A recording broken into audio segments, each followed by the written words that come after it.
안녕하십니까. KBC 시사 토크쇼 촌철살인입니다. 지난주 윤석열 대통령의 국빈 방미에 이어 이번 달에 한일 정상회담과 한미일 정상회담이 연이어 열릴 예정입니다. 바야흐로 외교의 시간인데 정상회담은 곧 대통령 지지율 상승이라는 공식은 이번에는 이상하게 작동하지 않고 있습니다. 그 이유가 무엇인지 살펴보겠습니다. KBC가 광주에 이어 전남 도민을 대상으로 여론조사를 실시했습니다.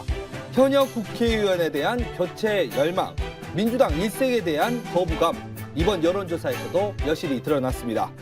한 주간의 이슈를 속속들이 파헤쳐 촌철살인 분석해보는 시간, 오늘은 신인규 국민의힘 바로세우기 대표, 더불어민주당 설주환 법률위원회 부위원장 함께하겠습니다. 안녕하세요. 네, 안녕하십니까. 안녕하십니까. 우리 신인규 변호사님 오래간만에 다시 나오셨습니다. 네, 오래간만에 우리 시청자 여러분들께 인사드릴 수 있어서 너무 감사하고요. 네. 저는 최근에 이제 국민의힘 바로 세우기를 이끌고 있으면서 정풍운동 비슷하게 정당을 바로 세우는 노력을 하고 있었고요. 최근에는 이제 정치를 바꾸는 시간이라는 프로그램을 통해서 좀 능력 있는 정치인들을 발굴하는 일을 하고 있습니다. 저희 작가님이 신인규 변호사님을 좋아하는 것 같아요. 마지막 출연 3월 3일 날 했고, 네. 그렇게 하면서 막 다 써놨고, 우리 천하람 위원장이 못 나온다고 하니까 바로 우리 신인규 대표 한번 모시자고. 아, 그렇습니까? 우리 작가님이 그러시더라고요. 혹시 뭐 작가님한테 뭐 뒤로 뭘 주시거나 그러셨나요? 아니, 뭐 원래 알던 사이 이런 건 아니고요. 네. 하여튼 뭐 좋게 봐주셨으니까 네. 더 좋은 방송으로 열심히 해서 보답드려야겠다 이런 생각 가지고 있습니다. 아무래도 시청률이 좀 더 잘 나오니까 그러지 않았을까 싶습니다. 오늘도 또 속속들이 파헤쳐 주십시오. 네, 열심히 하겠습니다. 첫 번째 주제 들어가 보겠습니다. 윤석열 정부 달라지는 외교 시계입니다. 자, 윤석열 대통령 국빈 방미 이후에 또 한일 정상회담, 한미일 정상회담이 연이어서 열리는 것 같아요, 이제. 네, 좀 당초 예정보다는 조금 더 이른 것 같습니다. 네. 당초 예정에는 보통 7월이나 그러니까 G7 회의가 끝난 이후에 별도로 아마 기시다 총리가 방한을 하지 않을까라는 예상을 했습니다만은 상당히 좀 빨라요. 올 G7을 개최하기 전에 이루어지는 그러니까요. 한일 정상회담이라서 저는 어찌 되었건 간에 이번에 지난 3월 달에 그 윤 대통령이 방일을 하시면서 예. 어떤 일본의 가시적인 성과를 내놓을 것이다. 우리가 먼저 용서해주고 우리가 먼저 어떤 화해의 제스처를 보여주면 일본에서 예. 화답을 할 것이다라는 분명히 말씀하셨거든요. 그러면 이번에 진정으로 일본에서 어떤 화답을 할 것인지에 대한 기시다 총리의 방한에서 어떤 것을 보여줄지, 어떤 것을 내놓을지 정말 이제 그런 좀 긍정적인 방향으로 갔으면 좋겠는데 우려스러운 것은 진짜 그 지금 해양 그 원자력 해양수 방출이라든지 그다음에 뭐 수산물 뭐 수입이라든지 이런 것들이 주로 논의가 되지 않을까 싶어서 조금 좀 우려되는 부분도 있고요. 또 하나는 이번에 이제 미국 방문을 통해서 한미 간의 핵 공유 지금 뭐 대통령실에서 상당히 아유 역대급 성과다 이렇게 얘기를 하고 있는데 거기에 지금 일본이 끼어들 여지가 생겨버렸거든요. 일본이 미국에서 회담을 마치고 오면서 일본이 추후 같이 여기에 들어올 수 있다라는 NCG에 들어올 수 있다라는 어떤 그 해석이 있었는데 실제 이번에 와서 기시다 총리가 와서 그 NCG에 일본도 참여를 하게 되는 것은 아닌가라는 어떤 군사적으로 그다음에 앞서 말씀드린 대로 경제적으로 약간 그런 우려 사항이 있습니다. 그러니까 일본의 필요에 의해서 이렇게 방안을 조금 서두른다 이렇게 좀 보시는 저는 미국과 일본의 필요에 의했다라고 저는 보입니다. 우리 신 변호사님은 어떻게 보십니까? 저는 사실 그 외교에서는 실리가 가장 중요하다고 생각을 합니다. 그리고 명분도 이제 가장 좀 신경을 써야 될 것인데 제일 나쁜 것은 명분도 잃고 이제 실리도 잃는 것이 가장 최악의 외교라고 할 수 있겠습니다. 근데 저는 사실 지금 이제 한일 관계에 이어서 지금 이제 한미 관계까지 갔고 이번에 다시 또 일본의 기시다 총리가 다시 또 방한을 하면서 다시 또 한일 관계가 급부상을 하고 있는데요. 그렇다면은 지난 한일 회담에서 그 협의했던 것들 보면은 뭐 지소미아를 같이 이렇게 한다라든지 셔틀 외교 그리고 이제 수출 규제라는 것을 풀면서 우리는 재소치하는 것을 합의를 했지 않습니까? 사실 대한민국은 강제동원까지 사법부의 결정을 부정하면서까지 굉장히 무리수를 두면서 손을 내밀었는데 지금 일본에서는 뭐 내놓은 게 별로 없거든요. 거기다가 일본이 뭐 미래로 나아가자 약속은 했고 뭐 물을 반컵 채우겠다 했지만은 사실 일본이 내세운 그 이후의 태도를 보면은 뭐 강제 동원 사실도 이제 부정을 하고 뭐 야스쿠니 신사 참배한다든지 이 역사 부정 내지 뭐 독도 문제까지 또 걸고 들어온단 그렇죠. 말입니다. 그래서 저는 지금 기시다 총리의 방안이 어떤 한일 관계를 더 발전적인 미래 관계로 나아가는 것이 아니라 조금 더 일본의 이익을 더 강화하기 위해서 들어오는 거 아니냐. 전 이런 좀 우려도 들고요.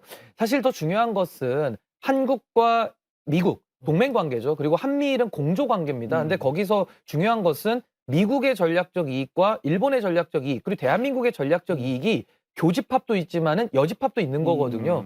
근데 지금은 그런 교집합에만 너무 집착을 해서 맞습니다. 마치 대한민국의 이익은 온데간데 없이 일본의 이익과 미국의 이익에만 우리가 전폭적으로 협조하는 이런 모양새이기 때문에 일본과 미국에서는 대통령께서 박수를 받으실지는 모르겠습니다만은 국내에서는 여론이 안 좋을 수밖에 없다. 그래서 아까 앵커께서 설명하신 대로 원래는 해외 순방을 하고 들어오시면 지지율이 올라가는 게 통례였는데 이번에는 참 좋은 성과를 거뒀다고 자화자찬합니다만은 국내에서는 그렇게 평가가 좀 좋지 않은 것이 그런 이유 아닌가 이렇게 보여집니다.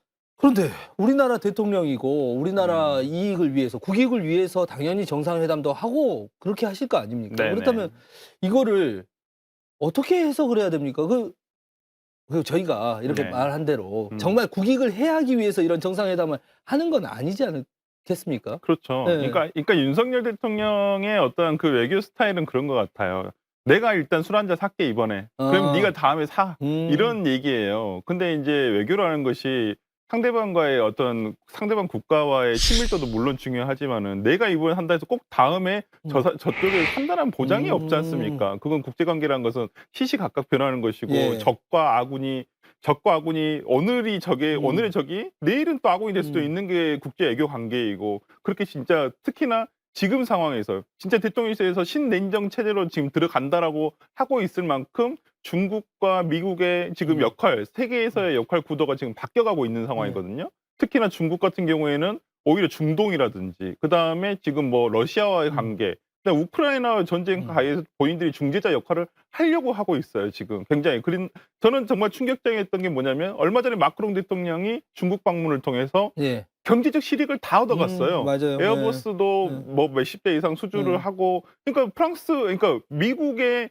바이든 대통령의 첫 번째 국빈 방문자가 마크롱 대통령이었어요. 예. 그런 마크롱 대통령은 지금은 중국에 가서 자기 나라 세일즈를 하고 있는 거예요. 자기 나라 비행기 팔고 어떤 자기들이 얻어갈 수 있는 것도 충분히 얻어가고 있는 거예요. 그러면서 뭐 서방 국가의 비판이나 뭐 네. 이런 것을 받으면서도 그렇게 하더라고요. 아니 받더라도 자기 네. 국민들은 좋아할 거 아닙니까? 자국의 이익을 위해서 그렇게 대통령은 나가서 적국이더라도 팔고 오는 거예요. 근데 우리는 지금 그러지 못하는 상황이란 거죠. 오히려 지금 그러니까 한미과 그다음 미국과 일본은 뭔가 그 중국과의 어떤 적대시를 하면서도 미국은 중국과 오히려 교역량은 늘어가고 네. 있는 상황이에요. 경제적 그 가치는. 근데 우리는 너무 앞서 뛰어가는 느낌이 아닌가. 너무 스스로 진짜 이게 집을 들고 진짜 섣불에 뛰어드는 느낌이라서 보는 사람으로 하여금 굉장히 불안불안할 수밖에 없고 거기 우리 같이 있는 국민들은 윤 대통령이 그런 외교 행보를 보고 너무나 불안하다. 아니 그 네. 나라의 미래가 어떻게 될 것이냐.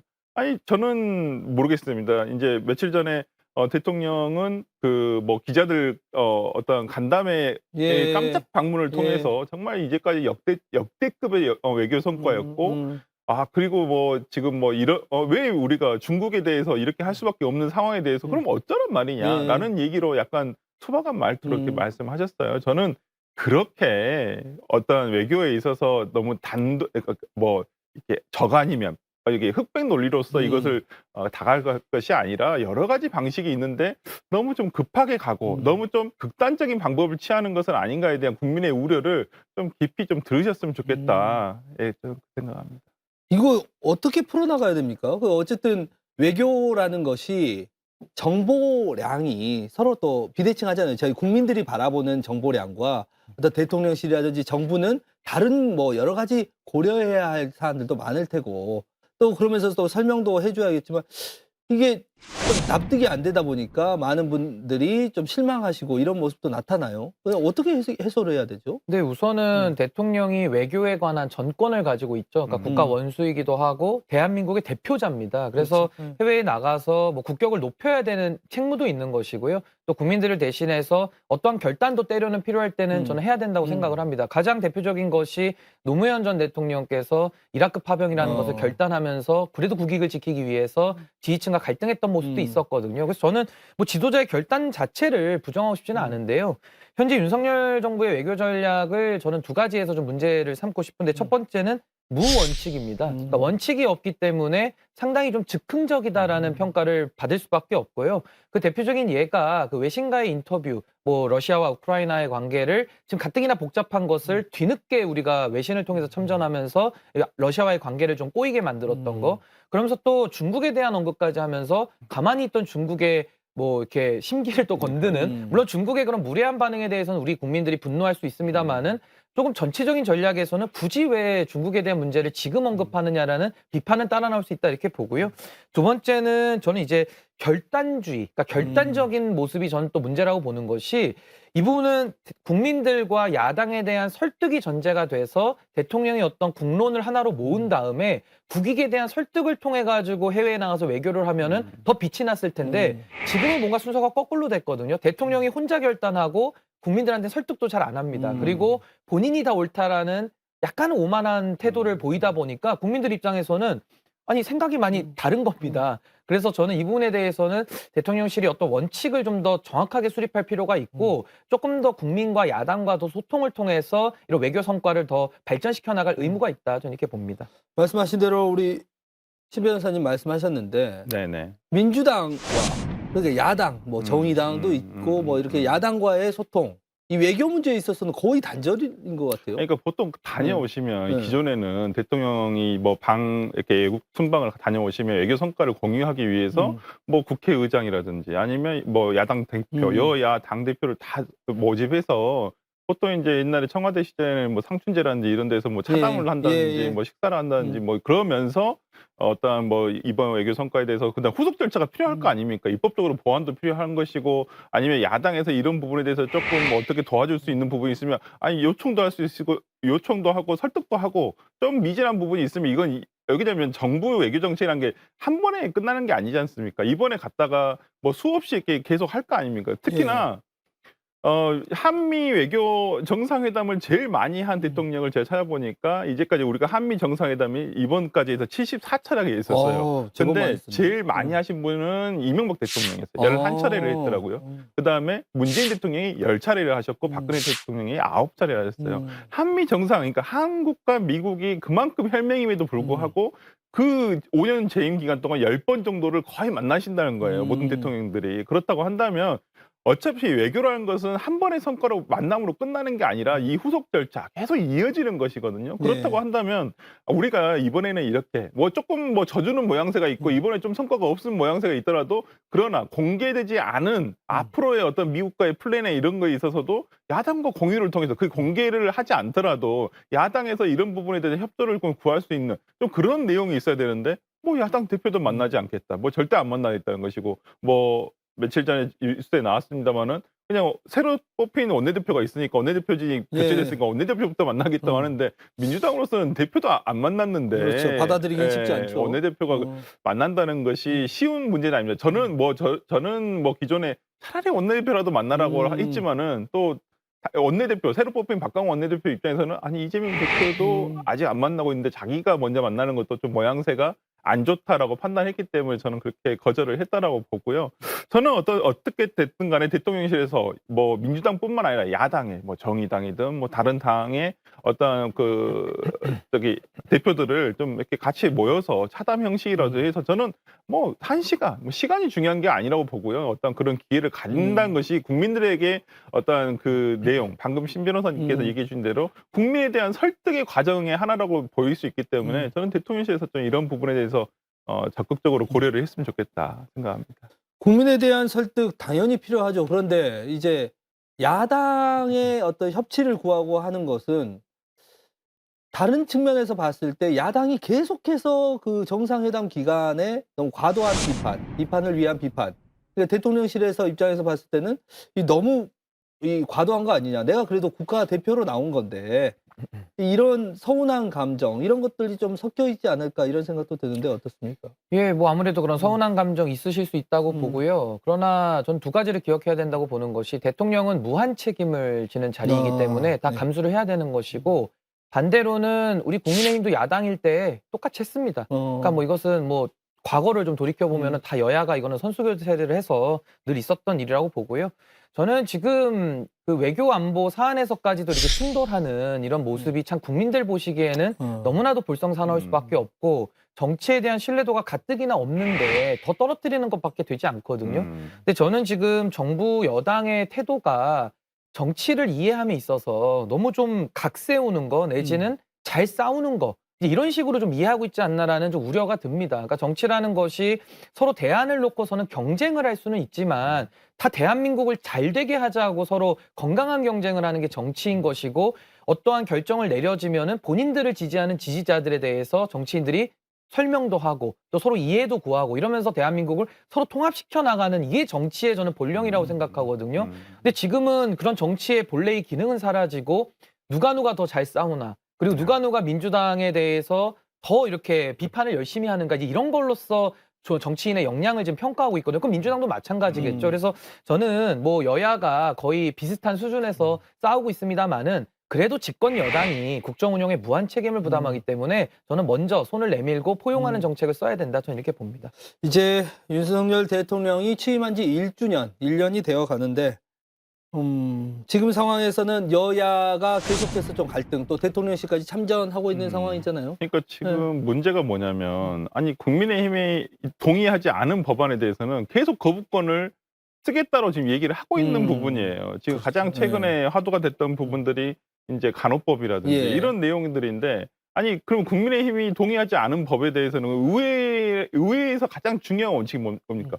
다수결의 원칙이에요. 예. 일단은 국민들이 2020년도에 22대 총선을 통해서 민의가 그렇게 반영이 돼서 4년 동안 그래 너희들이 그렇게 해봐라. 물론 그렇다고 하더라도 뭐 입법 폭주를 한다든지 입법 독재를 할 수는 없겠죠. 하지만 민주당으로서는 최대한 간호법이라는 것은 특히나 윤석열 대통령의 대선 공약이었어요. 예. 본인이 그걸 통과시키겠다고 분명히 얘기도 했었어요. 저도 생각해 보니까 제가 대선 캠프에서 일을 한 것도 그때 당시에 항상 의회 앞을 지나가면 이 간호사분들 항상 시위하고 1인 시위하고 이 간호법에 대해서 홍보를 하고 계셨거든요. 예. 저는 그렇다고 한다면 이게 벌써 몇 년 전입니까? 예. 그렇기 때문에 저는 이 부분에 대해서 민주당으로서는 당연히 여당에서 이 부분에 대해서는 적극적으로 논의를 같이 할 것이라고 생각을 했고 그렇기 때문에 이 부분에 대해서 반대가 있을 수는 있습니다만은 그걸 조정해 가는 과정을 충분히 거칠 수 있다고 생각했는데 이것조차도 다 거부권. 그다음 뭐 특검 통과된 것도 나중에 거부권 행사를. 아니 그러면 국민의힘에서 반대하는 법안에 대해서 의회에 통과된 법안은 전부 다 거부권입니까? 이건 오히려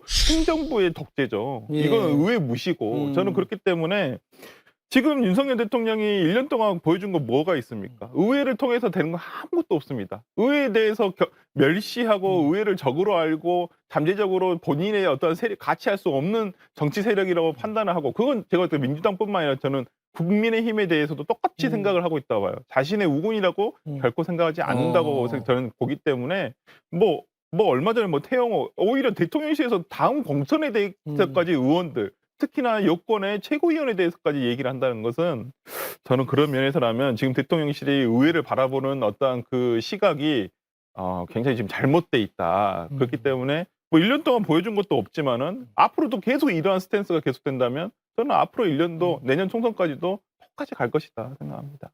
근데 저는 이 부분은 조금 생각이 다른데요. 예. 이 거부권은 대통령에 주어진 권한인 건 맞습니다. 근데 이것이 저도 남용돼서는 안 된다라는 거엔 동의를 하는데 지금 국회 상황을 보면요. 다수당은 민주당입니다. 이제 초다수 의석을 가지고 있고요.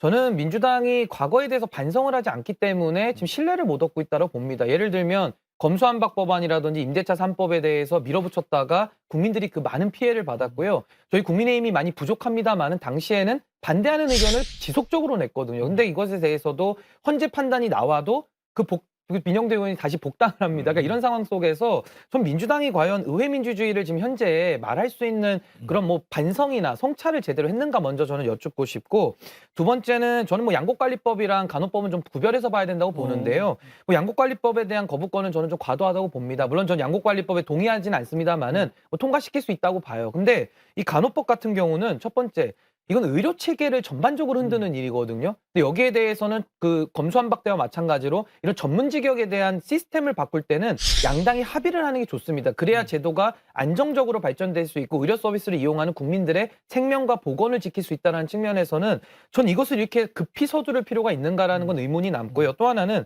간호사들의 처우에 대한 개선 당연히 해야 됩니다. 저도 간호사들의 태움 문화라든지 여러 가지 안 좋은 관행들을 알고 있기 때문에 당연히 간호사들의 처우를 높이는 것이 국익에 도움이 되는 것인데, 간호사들도 보시면요, 또 수간호사와 말단 간호사가 또 차이가 있습니다. 그렇기 때문에 그냥 간호법을 통해서 제정이 되면은 의료계가 다 좋아질 거야라는 그런 이상적인 생각은 조금 저는 탈피해야 된다. 그래서 저는 만약에 처우 개선의 문제라면요, 간호법을 별도로 제정 안 하더라도 지금 체계 속에서 근로기준법이라든지 다른 것을 통해서 좀 충분히 그런 처우 개선 할 수 있다고 보고요. 만약에 의료 체계에 대한 전반적인 시스템을 바꾸는 게 목적이라면은 전 이건 시간을 가지고 국민들께 쟁점을 설명하고 간호법이 독립적으로 제정돼야 될 이유에 대해서는 충분한 노력을 더 민주당이 해야 된다. 전 그런 생각 아니 가지고 이거 근데 있습니다. 간호법에 대해서 이거 그게 급하게 한 게 아니에요. 네. 실제적으로 이거에 대한 재정 논의는 굉장히 오래전부터 있었던 내용이고요.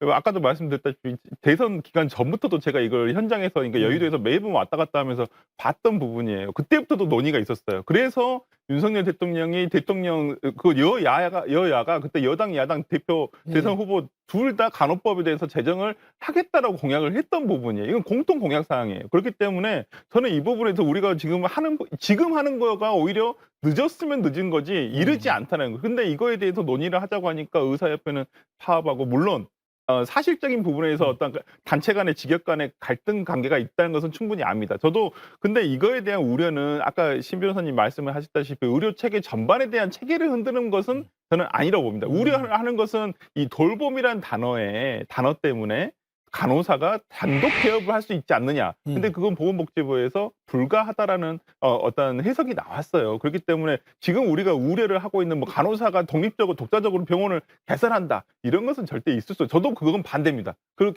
단독 개설하는 부분은 반대고, 오히려 의사가 할 수 없는 부분에 대한 보충적 지위에서 이것을 법적 제도 내에서 하겠다라는 것이 저는 그 목표라고 저는 해석을 하고 있기 때문에, 저는 일단은 법이란 것이 아시겠지만은 어떤 운영을 하다 보면 또 뭔가 또 개정 사항이 생기는 것이고, 그렇기 때문에 저는 일단은 한다고 했으면 이 부분에 대해서는 여권에서도 충분히 같이 협의를 해서, 근데 무조건 뭐 대통령에게 거부권을 건의할 것이 아니라 이런 부분에서 이렇게 얘기하고, 아니 본인들이 생각했을 때 아니 의사단체나 다른 직역단체에서 이런 부분에 대해서 좀 불안해하고 보완이 필요하다고 하면 협의를 하면 되는 거지 않습니까? 의회에서. 근데 그것도 없이 무조건 거부권 행사해 달라고 하면 아니 아까 말씀드린 대로 저도 거부권은 완전 보충적인 권력이라고 보거든요. 권한이라고 보기 때문에 저는 이 부분에 대해서는 국민의힘도 너무 비겁하다. 의회에서 본인들이 맨날 뭐 소수라고 얘기하면서 뭐 통과가 되면 본인들이 동의하지 않은 법이 통과되면 거부권 건의드리겠다, 이런 식으로 나오면 이건 의회 정치 하지 말자는 거죠. 저도 여기 한 말씀만 드리자면은, 저는 국민의힘이 간호법에 대해서 적극적으로 나서지 않았다라는 비판은 저는 수용을 하고요. 다만 지금 의사협회도 반대를 하고 조무사협회도 반대를 하고 다른 유사 의료계의 직역들이 많습니다. 임상병리사라든지 방사선사가 있는데 이분들이 다 반대를 하고 있거든요. 그렇다면 그 목소리에 대해서 민주당이 얼마만큼 충분히 의사수렴을 했고, 국민의힘이 소극적이었던 건 제가 같이 비판을 합니다만은 얼마만큼 테이블을 열어가지고 참여를 유도했는가에 대해서는 저는 조금은 더 반성이 필요하다는 부분 지적드리고요. 또 하나는 이게 단독 개원이 문제가 아니고요. 의료행위라는 것은 국민의 신체를 침해할 수 있는 상당히 이거는 중차대한 전문적인 행위고, 결국 이게 잘못됐을 때는 우리가 의료소송도 하지 않습니까? 권한과 책임에 대한 문제가 모호하거든요. 근데 여기서 간호사들이 의사의 그런 감독이 없이 독자적인 진료행위나 의료행위를 한다는 불안감이 국민들한테도 있는 겁니다. 그럼 그랬을 때 국민들은 생명과 신체의 침해를 받을 수 있고, 또 하나는 결국 의사의 책임과 간호사의 책임이 불분명해지거든요. 이런 부분에 대해서는 전 좀 더 정리가 필요하지 않는가. 그런 부분을 국민들이 우려하고 있다. 저 이 목소리 전해드립니다. 저희가 이야기를 외교에서 시작을 했는데 결국 간호법까지 오게 됐습니다. 그만큼 여야의 지금 갈등이 전반에 퍼져 있고 좀 의회의 어떤 정치력이 국민들에게는 조금 실망스럽지 않나 이런 부분도 있는 것 같습니다. 그래서 저희가 이제 다음 주제로 KBC가 실시한 여론조사 부분을 좀 한번 살펴보겠는데요. 저희가 광주에 이어서 전남의 여론조사도 실시를 했습니다. 여러분 아시다시피 광주 전남은 민주당이 많이 우세한 지역이고요. 그만큼 지금 현역 국회의원들 압도적인 지지로 현재 국회의원으로 당선돼서 활동을 하고 있습니다. 그런데 우리 설 변호사님, 네네. 저희가 이번에 여론조사를 실시를 했는데 광주하고 비슷해요. 현역 국회의원, 현직 국회의원을 지지하겠다는 것이 20%가 채 되지 않고 네. 새 인물을 하겠다는 57%가 나왔습니다. 광주도 새 인물은 56.8%, 광주보다는 조금 높아요. 전남이. 네.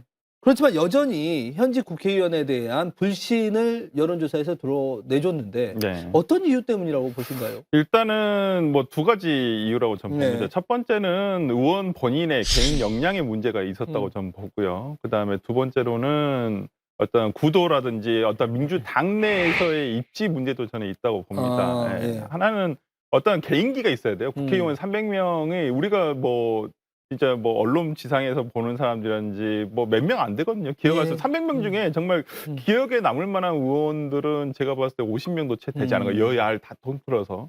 근데 대부분들 근데 다들 열심히는 하고 계시거든요. 예. 지역에서. 근데 이제는 좀 지역구 국회의원에 대한 인식을 스스로를 조금 바꿔야 된다고 생각합니다. 제가 매번 말씀을 드리지만은 지역에서 그냥 뭐 어디 시장 돌아다니고 어디 뭐 관광 뭐 산악회 관광버스 산악회 버스 출발 버스에 타서 인사드리고 물론 이런 것도 다 중요합니다만은 이제는 어떤 그 시민들이라든지 예. 도민들께서는 그런 우리 지역의 국회의원이 그런 것보다는 오히려 중앙에서 어떠한 정말 정치 이슈를 이끌어 나가고 중앙에서 어떠한 역할을 하고 이런 부분에 대해서 더 선호를 하신다고 저는 봅니다. 지금이 어찌 보면 예전에는 우리가 뭐 TV라고 하는 하나의 매체 아니면 신문이라고 하는 어떤 우리가 어떤 정보를 접할 수 있는 매체가 굉장히 한정적이었어요. 근데 지금은 손안에 다 하나씩 있지 않습니까? 예. 휴대폰을 통해서 언제든지 여러 가지 그리고 또 지금은 그 정보를 전달해 주는 사람들이 너무나 많지 않습니까? 유튜브라는 것도 있고 그렇기 때문에 저는 그렇기 때문에 이제는 오히려 이러한 정보 습득이라든지 이 사람이 뭘 했다라는 것을 오히려 그 지역에서 활동하는 것보다는 중앙에서 활동하는 것을 훨씬 더 이슈 있게 보거든요. 이슈를 예. 더 그런 걸 더 눈여겨서 보기 때문에 저는 의원들의 어떤 활동 방향도 조금 이제는 변화가 있어야 된다는 생각이 좀 들고요. 그런 면에서라면 오히려 민주당의 현역 지금 전남도 네. 의원들이 과연 지난 3년간 무엇을 해왔는가. 본인이 입법 활동 안 한 건 아닙니다. 다 저도 국회 홈페이지 들어가서 다 보는데 열심히 활동을 하는데 그게 지역민들에게 얼마만큼 체감이 될 수 있었었나 이런 부분에 대해 좀 생각을 해봐야 될 것 같고 또 오히려 지난 전당대회에서 보여준 정말 그 민주당 내에서의 그 광주 전남 의원들의 부진 오히려 정말 뭐 지금 송갑수 의원이 지명직 최고위원이 됐습니다만은 예. 오히려 선출직을 통했을 때는 떨어졌거든요. 그랬죠. 그렇기 때문에 저는 오히려 그런 것들이 당내에서의 정치력, 입지가 굉장히 축소돼 있다. 이런 부분에 대해서는 뭐 스스로 저는 국회의원 좀 스스로 조금 지금은 더 분발하셔야 할 필요가 있지 않나라는 예. 생각을 해봅니다. 예. 우리 신인규 변호사님께는 다른 질문 항목에 대해서 좀 여쭤보고 싶은데 저희가 민주당 텃밭이에요. 전남도 민주당의 텃밭이라고 불리는데 이번 여론조사에서 중도 보수의 국회의원이 나와야 한다라는 것이 46.2%. 그러니까 한두 명이 나와야 된다는 게 한 20.5% 되고 각 5명, 그러니까 전남이 10명 국회의원인데 적어도 5대5 돼야 되지 않냐. 이것도 21.3%나 됐어요. 이거는 좀 어떻게 해석이 가능할까요? 그러니까 이제 아무래도 선거제도 개혁을 말할 때 뭐 예. 대한민국도 이제 다당제가 좀 필요하다 이런 논의가 나오는데요. 예. 아무래도 이제 호남권에서는 아무래도 민주당이 초우세 지역이기 때문에 예. 뭐 다당제까지는 갈 것도 없고 양당제라도 좀 해보자라는 의견이 반영이 된 거 아닌가라고 예. 생각이 들고요. 지금은 보수와 진보라는 그 틀이 굉장히 좀 낡아 있다라는 생각을 지울 수가 없습니다. 왜냐하면 저만 해도 이제 국민의힘의 강령이 제가 입당하고 나서 상당히 또 중도적으로 옮겨오기도 했고 예. 또 민주당도 상당히 또 우클릭을 한 것도 있거든요. 그래서 이런 보수 진보의 낡은 틀에 대한 좀 뭐 현기증이나 염증 이런 것도 있을 수 있고요. 또 하나는 이제 지금 현대 사회를 풀어나가는 여러 가지 방법론이라는 것이 보수냐, 진보냐라는 양날의 검을 가지고 해결할 수는 없는 그런 다원적인 사회가 됐기 때문에 네. 저는 이런 좀 수치가 나온 거 아닌가 싶고 앞으로도 이런 지역구도 극복을 위해서는 저는 보수 정치인들도 더 적극적으로 응답을 해야 된다. 저는 이렇게 생각하고 있습니다. 저는 여기에 좀 덧붙여서 얘기를 드리고 싶은 게 지금 민주당 개개인의 어떤 성향을 보면 예. 진보인 분도 물론 계세요. 그러니까 저도 그 신인규 변호사님 말에 동의를 하는 편이 진보와 보수가 어떻게 나눠지는지는 솔직히 잘 모르겠어요. 근데 뭐 생각해 보면 특히나 전남도 같은 경우는 굉장히 보수적이라고 저는 네. 생각하거든요. 그러니까 민주당 우세의 보수죠. 그렇기 때문에 저는 이러한 니즈, 그러니까 진보가 꼭 어떠한 개혁만을 계속했죠. 개혁에 대한 피로감이라고 저는 볼 수도 있다고 봐요. 어떠한 우리가 중산층 이상, 우리가 추구하는 게 중산층이 두터운 사회를 네. 지금 추구하는 것인데 중산층으로 간다는 것은 어찌 보면 안정적인 삶을 요구한다는 니즈가 있다는 것이거든요, 사람에게는. 근데 그런 것을 대변해주고 과연 국회의원이 있었었나. 이런 부분에 대해서 자기들의 요구를 들어주는. 그러니까 민주당은 왜 맨날 진보라고 하면서 개혁만을 외치지? 이런 것도 분명히 있거든요. 물론 정책 하나하나를 따져보면 뭐 중산층을 위한 어떠한 그 경제 정책이라든지 이런 것들도 굉장히 많습니다만은 그런 것들보다는 오히려 진보, 맨날 개혁해야 된다. 매번 개혁해야 된다. 그건 뭐 개혁이란 단어는 여야를 가리지 않고 진보와 보수를 가리지 않고 매번 하지만 오히려 거기에 대한 피로감은 더 쌓이고 있다라는 생각도 좀 든다라는 생각에서 오히려 진보 일색의 민주당 인사보다는 중도도 필요하다. 그 중도가 민주당 인사의 중도성을 띠고 있는 인사일 수도 있고 아니면 오히려 국민의힘에서 중도적인 인사일 수도 있고 저는 그런 부분에서라면 어떤 다양성을 요구하는 민심이 조금 반영된 것은 아닌가 싶습니다. 그런데 신인규 변호사님, 지금 말씀하신 것 중에 국민의힘이나 민주당이나 사실 색깔이 점점 비슷해지고 있다. 이렇게 이야기를 하고 있고, 그런데 이 서로 간에 그래서 차이점을 좀 부각하기 위해서 상대를 좀 악마화하는 이런 프레임도 좀 있는 것 같고요. 뭐 이런 것들이 또 정치에 대한 혐오나 뭐 이런 것들을 더 불러일으키는 것도 있는 것 같고, 어떻게 보십니까?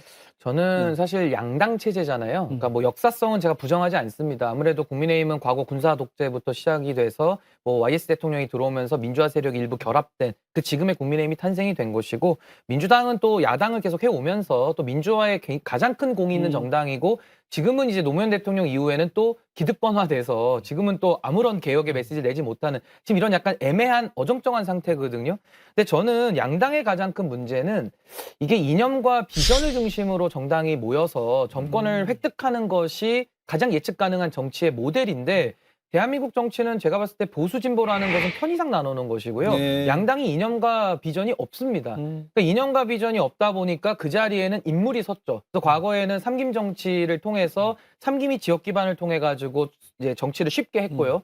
지금은 그 이후에도 끊임없이 인물들을 소환해 가지고 그 인물을 중심으로 뭉치자라는 게 한국 정치의 한계였거든요. 그러다 보니까는 저는 뭐 이제 중도에 대한 이제 그런 갈망이라 그럴까요? 선거를 이기기 위해서는 늘 중도를 잡아야 되기 때문에 이제 양 정당이 지키지 못할 약속들만 늘 남발했던 것이죠. 그리고 국민들은 또 속았다. 이제 이런 생각만 계속 했던 것인데 저는 이 중도라는 것이 어떤 중간 지점을 절충해서 정하는 것을 전 중도라고 생각하지 않습니다. 중도라는 것은 설 변호사님 말씀하신 대로 각각의 사안에 따라서 시대 정신에 맞게 올바른 판단을 내리는 그런 공적 책임을 가지고 결정 내리는 것이 전 중도라고 생각하거든요. 근데 그동안에 중도를 표방했던 사람들은 아무것도 결정하지 않는 것 내지는 양당의 안을 그저 그냥 기계적으로 중간값을 정하는 것을 중도로 얘기했기 때문에 좀 국민들에게 소구력이 많이 떨어졌다. 그래서 이제라도 저는 이제 양당이든 뭐 어떤 다른 당이 나오든 간에 이념과 비전을 가지고 국민 앞에 설득하면서 정당 정치의 모델을 저는 회복해야 된다. 저는 이렇게 봅니다. 그러니까 저는 좀 이런 부분에 있어서 네. 저는 상당히 최근에 오늘 마크롱 대통령이 상당히 많이 나오는데 네.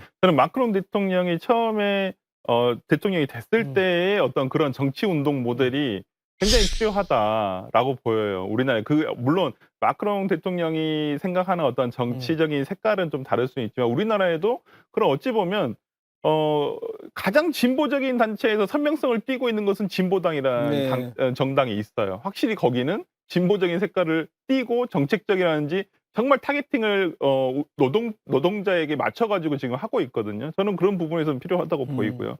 저는 이러한 중도층의 어떤 의사를 아까 말씀해 주셨듯이 그냥 왔다 갔다 하는 어떤 표류층이 아니라 거기에서 태동을 해서 중도에서 시작된 정치 운동의 산물이 나와야 한다고 생각을 하거든요. 예. 그런 면에서라면 어떤 다양한 의견들이 모여야지만 지금의 어떤 극단적인 양당 체제에서 나오는 어떤 정치 지금 어찌 보면 서로 양당이 벌이고 있는 정치 파업을 조금 해소할 수 있는 어떤 계기가 되지 않을까라는 생각을 좀 해봅니다. 정치 파업이라고 표현을 하셨는데 저희가 이제 다음 주제로 민주당 하나 언급해보고 그 다음에 이제 국민의힘 상황 좀 해보고 오늘 시간을 마무리해볼까 하는데요. 민주당 다시 우리 설주환 네. 변호사님께 다시 물어볼 수밖에 없어요. 네네네. 민주당이 이제 새 원내대표가 들어서면서 쇄신의 움직임이 있는데 네네. 이런 움직임들이 어느 정도 또 효과를 낼 거라고 보시고 또 원내대표의 지금 현재 어떤 포지션이라든지 네. 앞으로 어떻게 좀 흘러갈 거라고 보십니까? 그러니까 박광원 원내대표가 새로 이제 선출이 됐는데요. 저는 어느 정도 예상이 가능했다라고 저는 보입니다. 저는 뭐 당초에는 뭐 홍익표 의원이 우세할 것이다라는 여론도 많았습니다만은 구도상으로 그렇게 될 수가 없었어요. 그러니까 친명이 3명이었고 그렇죠. 비명이 1명이었으니까. 뭐 범명이라고 하는 뭐 그분들이 세 분이 이어가지고 표를 나눠 가질 수밖에 없는 상황이었고요. 또 근데 뭐 진짜 실제 득표수는 공개가 되지 않았습니다만은 두 분 같은 경우에는 거의 뭐 미미한 득표수에 불과했다라는 얘기도 있어서 어찌 됐든 간에 박광원 원내대표가 가반을 처음에 득표를 함으로써 결선 투표까지 안 가게 됐다는 것은 상당히 의미가 있다고 봐요. 그리고 원래 좀 뭐 양당의 약간 원내대표 선거의 특징이기도 한데 그 전 선거에서 2등했던 분이 그 다음에 보통 재수해서 된 경우가 많습니다. 근데 저번에 박홍근 원내대표가 될 때 박광원 원내대표 그 지금 원내대표가 한 표 차이로 안 됐었어요. 그러면 이분들은 이미 1년 전에 출마를 하겠다는 의사를 밝힌 거예요. 그러면 본인이 1년 동안 의원들 이렇게 만나면서 스킨십을 하면서 본인의 득표 활동을 하지 않았겠습니까? 특히나 이제 박광원 원내대표가 뭐 상당히 성격도 유하신 편이고 뭐 적을 척지지 않은 성격으로 굉장히 유명하셔서 저는 그런 부분에서라면 이번 원내대표 선거가 오히려 뭐 친명의 비명의 어떤 대결 구도라기보다는 오히려 의원들 간의 친소 관계가 더 크게 작동한 것은 아닌가라는 생각도 들고요. 저는 지금 이제 뭐 그 원내대표 선출된 이후에 뭐 당 권리당원 중에 일부께서 뭐 예를 들어서 지금 뭐 박광원 원내대표가 오면 옛날에 이낙연계의 자장이었기 때문에 오히려 지도부를 흔들려고 하는 것은 아니냐 이런 불안감에서 뭐 이렇게 청원도 하시고 그러는데 저는 그럴 필요는 없다라고 보입니다. 일단은 당에서 어떤 친명계 일색으로 갔을 때의 리스크가 커졌다는 것은 지금 인지를 했어요. 그래서 우리가 그때 예를 들어 송갑석 의원에 대해서 뭐 지명직 최고위원도 다시 하게 됐었고요. 저는 그런 면에서라면 권리당 그리고 저는 이낙연 대표가 뭐 지금의 지도부를 흔들린다고 해서 예를 들어서 이낙연 대표가 와서 당대표를 한다거나 저는 그럴 일은 없다고 봅니다. 저는 그런 부분에서는 반대하고요. 저도 적극적으로 반대하고 그런 부분에서 뭐 박광원 신임 원내대표에 대해서 불안감을 표출하는 것은 너무 기우다라고 생각을 하고요. 박광원 원내대표가 된 다음에 이제 원내 지금 뭐 수석 부대표라든지 지금 계속 선임을 하고 있고 이제 엊그저께 그 쇄신 의총을 이제 시작했는데 지금 이제 민주당에서 가장 문제가 되는 것은 이 돈봉투 사건을 어떻게 해결할 것이냐, 어떠한 개인적인 일탈로 볼 것인지 아니면 구조적인 문제로 볼 것인지 이 부분을 그리고 당에서 어떻게 해결해 나갈 것인지 상당히 좀 논의가 있어야 되고 저는 쇄신 의총을 통해서 많은 의견들이 나왔을 것이라고 생각을 하고 거기서 아마 결론이 나지 않을까 싶습니다.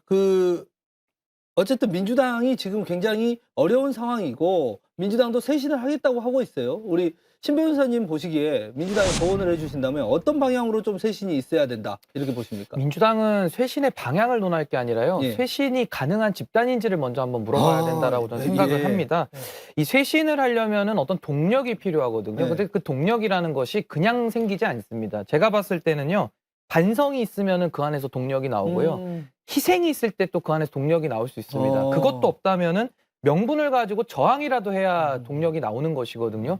근데 제가 봤을 때는 뭐 민영배 의원 복당하는 거를 봐서는 여전히 반성을 안 하는 거고요.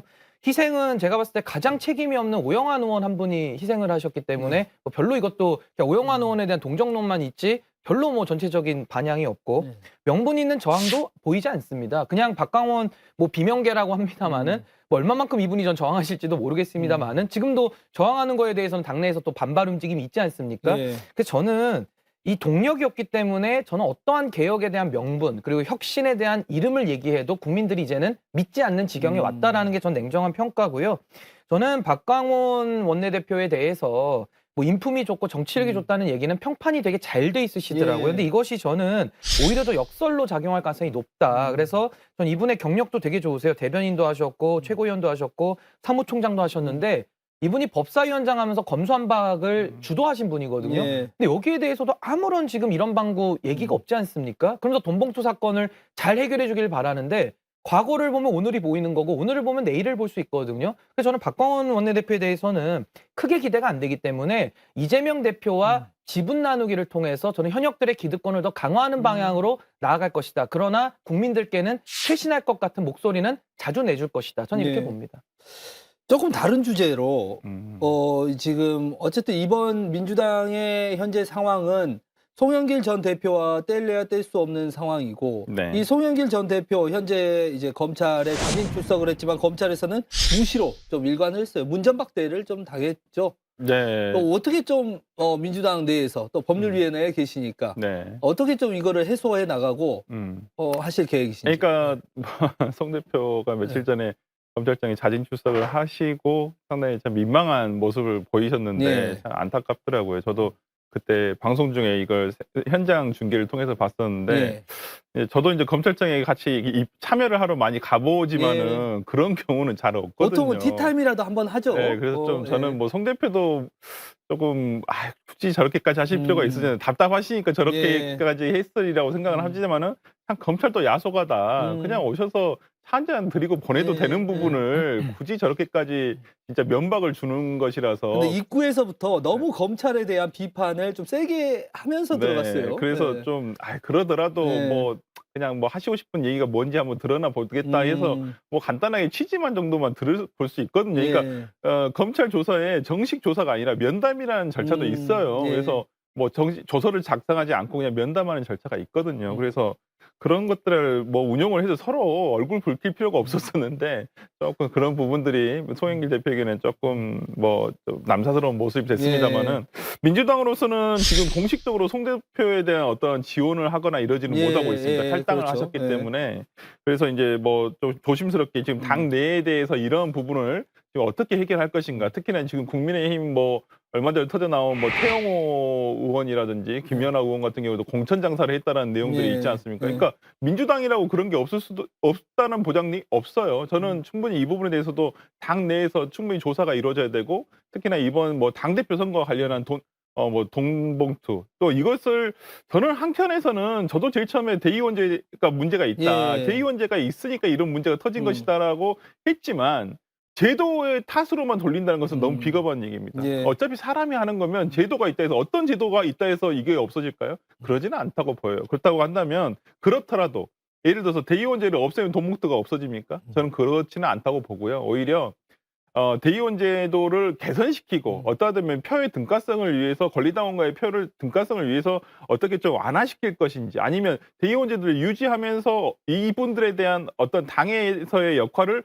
어떻게 보존해 줄 것인지에 대해서 고민을 해봐야지 이걸 없애고 안 없애고의 문제가 돈봉투를 해결할 수 있냐 없냐의 문제로 다가가면 안 된다라고 저는 생각을 하고요. 이것이 어떤 대의원제 제도를 가지고 전폐 문제를 계파 간의 갈등으로 이것을 엮어서 풀어내는 것도 저는 그건 반대라고 봅니다. 이 부분에 대해서는 머리를 맞대고 문제가 있다는 것은 서로 다 인식을 하고 있는 부분이기 때문에 이 부분을 어떻게 개선시킬 것인가에 대해서 좀 논의를 해봐야 되지 않을까 싶습니다. 이런 대의원 제도라든지 사실 국민의힘에는 없는 제도 있잖아요. 지금 조금 박하게 지금 쇄신의 동력이 없다. 쇄신의 방향성을 논하기 전에 쇄신하기가 어려울 거다라고 말씀하셨는데 그렇다 하더라도 민주당의 이 부분만은 좀 제도적으로라도 고쳐야 된다. 혹은 지금 당장 뭐 민주당이 꼭 필요한 거 이런 거 좀 조언을 하나 해주시죠. 그 제도의 문제가 아니라 네. 저는 사람의 문제라고 확신을 합니다. 아, 확신은. 네, 그래서 이건 제도를 뭘 바꿔서 좀 될 게 아니고요. 네. 그 제도 때문에 지금 당이 망가진 건 아니라고 좀 보거든요. 그러니까 어. 가장 단편적인 게 지금 뭐 돈봉투 사건 나오니까 일부 세력들은 아, 대의원 제도 때문이다. 예. 이러면서 논점을 또 일탈시키고 있거든요. 그러면은 반대로 대중당원들한테 표를 맡겼을 때는 대중들에게 돈을 안 뿌렸을까요? 전 그렇게 보지 않습니다. 소수의 대중들한테 또 돈을 뿌렸을 거거든요. 그러니까 과거에도 세월호 참사가 있었을 당시 구조 책임에 대해서 책임을 정확하게 물어야 되는데 엉뚱하게 해경 해체 뭐 이런 식으로 갔듯이 이것도 돈봉투가 누가 돈을 조달해서 누구에게 뿌렸고 누가 선거를 민주주의를 회방했느냐를 지금 묻고 있는데 엉뚱하게 대의원제도 때문이니까 대의원제도만 없으면은 돈봉투가 사라질 것처럼 얘기하거든요. 그럼 반대로 우리 국민의힘은 대의원제도 없거든요. 근데 돈봉투가 돌아다녀요. 예. 그러니까 그거에 대해서는 전혀 논리적 납득이 안 되니까 전 이런 식으로 물타기 하는 거는 매우 부적절하다라고 보고 민주당은 글쎄요. 저는 그게 이제 인적 쇄신을 통해서 당을 바꿔나가야 된다라고 보는데 그 인적 쇄신을 할 수 있을 만큼의 어떤 동력이 있는가가 저는 예, 의문인 것이고 그만큼 저는 기득권의 벽이 매우 높다. 저는 이렇게 진단합니다. 저는 지금 민주당이 이 돈봉투 사건과 관련해 가지고 조금 처음에 태도와 약간 달라지는 것이 조금 우려스럽습니다. 예. 그러니까 지금은 저는 이 돈봉투 사건과 관련해 가지고는 저희 당에서 뭐 고개를 든다거나 사과를 한 이후에 어떤 이재명 대표가 최고위 석상에서 몇 번에 90도로 예. 절을 하지 않으니까 사죄에 절을 하지 않았습니까? 인사를 하지 않았습니까? 저는 아직 거기서 고개를 들 때가 아니라고 보여요. 오히려 국민들이 보시기에 과다할 정도의 쇄신 방안과 예. 그다음에 과다할 정도의 그렇게까지 안 해도 되는데 정도의 정말 그 살을 도려내는 어떤 뼈아픈 어떤 쇄신책, 인적 쇄신책이든 제도적 쇄신책이든 내놔야 되거든요. 근데 저는 지금 관련자라고 보통 지금 얘기가 되고 있는 의원들에 대해서도 예. 충분히 조치가 있어야 된다고 보여요. 저는 오히려 자진적인 내용이 있으면 더 좋겠지만은 안 된다고 친다면 저는 당에서 어떤 강제적인 조치가 있어야 된다고 보고 그리고 이 부분에 대해서는 과할 정도의 어떤 쇄신책이 나오지 않으면 예. 저는 국민들께서 이 부분 제대로 받아들이시기 힘들 것 같아요. 근데 저는 그게 안 된다고 말씀을 드린 이유 중에 하나가 이재명 대표가 사과했지 않습니까? 사과한 것까지는 잘했죠. 근데 그분이 바로 며칠 뒤에 뭐라고 나옵니까? 기자들이 물어보니까 그럼 김연아 의원은요, 박순자는요, 이제 이런 예. 식으로 나오니까 이재명 대표는 늘 진정성에 대해서는 이분이 좀 신뢰가 많이 없는 분이라는 걸 좀 민주당이 아셔야 될 것 같고, 전 송영길 대표도 마찬가지입니다. 처음에는 정치적 책임부터 모든 걸 다 자기가 지겠다라고 하고 귀국을 하셔놓고서는 이제 와서 야당 탄압이다, 보복이다 하면서 아니 조사나 면담을 사전 조율 없이 나가는 경우가 대한민국에 있습니까? 저는 이거 명백하게 특권의식이라고 보거든요. 본인이 당대표까지 지냈으니까 가면은 평검사들이 날 만나줘야지. 평검사들이 바쁘죠, 일하느라고. 근데 그거를 본인이 갔다고 해서 만나줘야 된다는 거 저는 굉장히 구태적인 사고방식이고 또 하나는 중앙지검에 뜬금없이 출두하다 보니까요. 제가 사진 보니까 그 민원 창구거든요. 사람들 다니는데도 방해가 심각하고요. 기자들이나 지지자, 반대자들이 모여가지고 공공기관 앞에서 상당한 소란이 일어났어요. 전 이런 식의 무책임한 행동을 하는 것은 본인이 반성한다라고 프랑스에서 말했던 것을 다시 뒤집는 태도이기 때문에 저는 매우 신뢰를 얻기 어렵다. 저는 이렇게 봅니다. 자, 그래도 국민의힘까지는 넘어가 봐야죠. 예, 민주당 이야기가 길어졌는데, 자, 우리 신 변호사님, 김기현 대표가 머리가 굉장히 아플 것 같아요. 지금 이제 지도부 체제가 꾸려진 지 얼마 되지도 않았는데 윤리가 활동을 시작하면서 최고위원 두 분이 지금 김재원 최고, 태영호 최고의 징계 절차가 시작이 됐습니다. 지금 어떤 좀 징계의 과정이 나올 것으로 예상을 하시고 어떻게 좀 돼야 된다고 보십니까? 우선은 저는 김기현 대표가 출마를 할 당시부터 당정일체를 이야기했고 예. 또 당 지지율 55%, 대통령 지지율 60%라는 허구적인 숫자를 제시하면서 상당한 자신감을 보였거든요.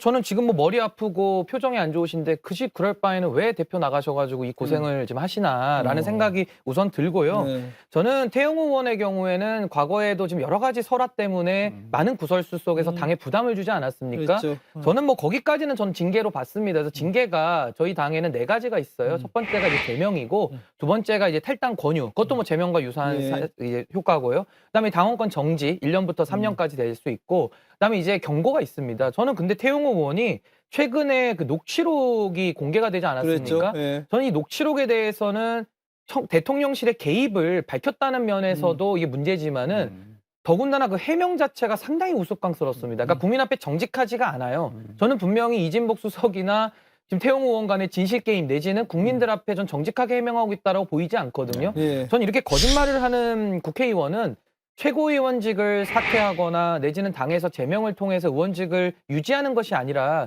전 의원직 사퇴하는 것이 마땅하다라고 생각을 해서 사퇴해야 그래서 저는 어제 된다. 제 페이스북에도 올렸습니다. 의원직을 사퇴하시라고 했고 이분이 뭐 그 녹취록에도 보니까는 뭐 재선 얘기하면서 이 최고위원회 스피커를 갖다가 대통령실에 어필하기 위해서 지금 하겠다라는 의지를 밝혔거든요. 아니 정치를 국민을 보고 해야지 대통령실을 보고 하는 국회의원이 더 필요한가요? 전 300명 중에 이런 분들이 많다고 보는데 전 이런 분들 어차피 다음 총선에서 다 걸러야 되거든요. 근데 저는 그 걸르기에 앞서서 태영호 의원은 먼저 본인의 그런 녹취가 나왔기 때문에 전 이거 감출 수 없고 전 의원직 사퇴를 통해서 국민 앞에 책임을 다해야 된다는 것이 제 입장입니다. 태영호 최고에 대해서 의원직 사퇴를 해야 된다. 그렇게 보셨습니까? 당연히 의원 안 하시는 게 맞죠. 왜냐하면 대한민국 공동체가 지켜오고 갖춰온 역사와 어떤 이 가치관이라는 게 있거든요. 예. 거기에 부합하지 않은 인물이에요. 예. 이분은 자기가 배웠던 북한에서의 역사를 지금 우리에게 자기의 소신이라고 얘기하면서 이걸 우리에게 얘기를 하고 있는 거예요. 국민들에게. 예. 그걸 받아들일 수가 없는 내용들이에요. 대부분. 말도 되지 않은 거고 검증되지도 않은 역사고. 본인의 소신이 북한의 기준이라면 북한에서 왜 나오셨나요? 그럼 굳이 남한에서 사실 필요가 있나요? 대한민국에서? 그럼 다시 북한으로 가셔서 자기 소신 지키면서 사시는 게 맞죠. 저는 이분은 국회의원으로서의 어떠한 그 자격, 그다음에 대한민국을 대표하는 국회의원으로서의 저는 뭐 어떠한 그 맞지 않은 옷이다. 그렇기 때문에 저는 신인규 변호사님 말씀처럼 태영호 의원은 그만두시는 게 맞고요. 그리고 이제까지 저는 왜 여당의 국민의힘 최고회의에서 그런 과격한 발언들이 나오나 봤더니 이게 결국 대통령실에서 지켜보고 있으니까 이런 발언들을 계속 뭐 장해찬 최고 같은 경우도 계속 과격 발언만 쏟아놓고 그것이 국민들에게 상식적으로 받아들일 수 없는 말임에도 불구하고 나왔던 것들이 이게 배후가 대통령실이었다는 것을 이번 일을 통해서 저는 배후가 드러났다고 보고요. 이번 일을 통해서 하셨나요? 아니죠. 그전부터 네. 알고 있었죠. 근데 저는 정무수석도 진즉에 그만뒀어야 되는데 정말 대통령실에 누구 하나 책임지는 사람이 없구나 정치적으로. 저번에 안철수 대표한테도 안철수 전 의원 이제 현 의원한테도 뭐 아무 말도 어떻게 아무 말도 하지 않으면 아무 일도 벌어지지 않을 것이다라는 그런 협박성 발언을 하고도 오히려 당당해요. 오히려 그 얘기를 들었던 안철수 대표는 쫄아들어가지고 아니 뭐 그런 얘기가 아니라 오히려 자기 합리화하고 있고 정말 이런 대통령실의 정무수석이 있었었나 역대. 오히려 대통령실의 정무수석은 야당과의 관계를 원활하게 하기 위해서 역할을 하기 위해서 있는 것인데 오히려 지금은 국민의힘을 여당을 지배하기 조정하기 위해서 정무수석이 있는 것은 아닌가라는 생각이 들 정도로 상당히 문제가 많은 것 같습니다. 대통령실의 공천 개입 의혹이죠, 지금은. 그리고 그 전에 전당대회 개입 의혹이죠. 이런 것들이 계속 나오는데 사실은 그 부분은 건들지 않고 태영호 최고만 의원직을 사퇴해야 된다. 이러면 좀 국민들이 납득하기 어렵지 않을까요? 네, 앵커님께서 말씀을 정확하게 하셔야 되는데 전당대회는 개입 의혹이 아니라 개입을 했죠.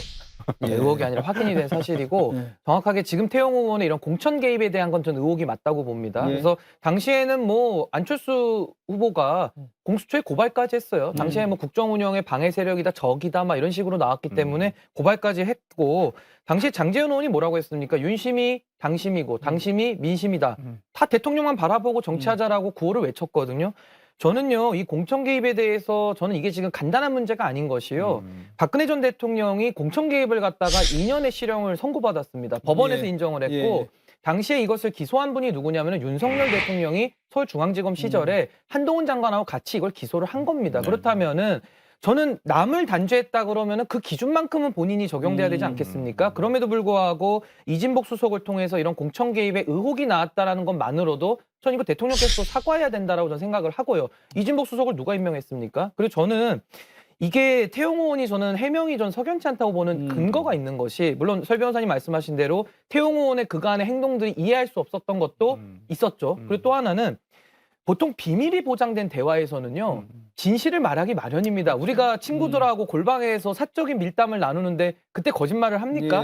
거짓말을 한다 그러면 그 사람은 정말 이상한 사람이에요. 사적인 대화에서도 거짓말을 한다는 것은 그분은 아예 태생적 거짓말쟁이입니다. 그래서 저는 이진복 수석이 부인을 했고 태영호 의원도 본인이 과장했다면서 본인이 거짓말했다고 인정을 해버렸는데 이렇게 되면 태영호 의원은 의원직 사퇴로 가야 되는 거예요. 예. 이분은 사적인 대화에서도 거짓말을 하는 분이면 음. 공적인 책임을 담당할 자격이 없는 겁니다. 그래서 음. 저는 이것은 해명까지도 국민을 속이려고 드는 것이기 때문에 네. 전 공천 개입에 대한 의혹이 앞으로도 더 주목을 받지 않을까 그렇게 조심스럽게 예측을 해봅니다. 어쨌든 지금 국민의힘의 지도부가 흔들리는 모습은 결국 대통령실에까지 불똥이 안 튈 수 없는 상황이고 대통령 취임 1주년을 맞아서 대통령실도 또 국민의힘도 머리가 아플 것 같습니다. 자, 오늘 이야기는 여기까지 하도록 하겠습니다. 한마디 말로 사람을 감동시키고 세상을 변화시키는 KBC 시사 토크쇼 촌철살인 여기서 마치겠습니다. 시청해주신 여러분 고맙습니다. 두 분 감사합니다.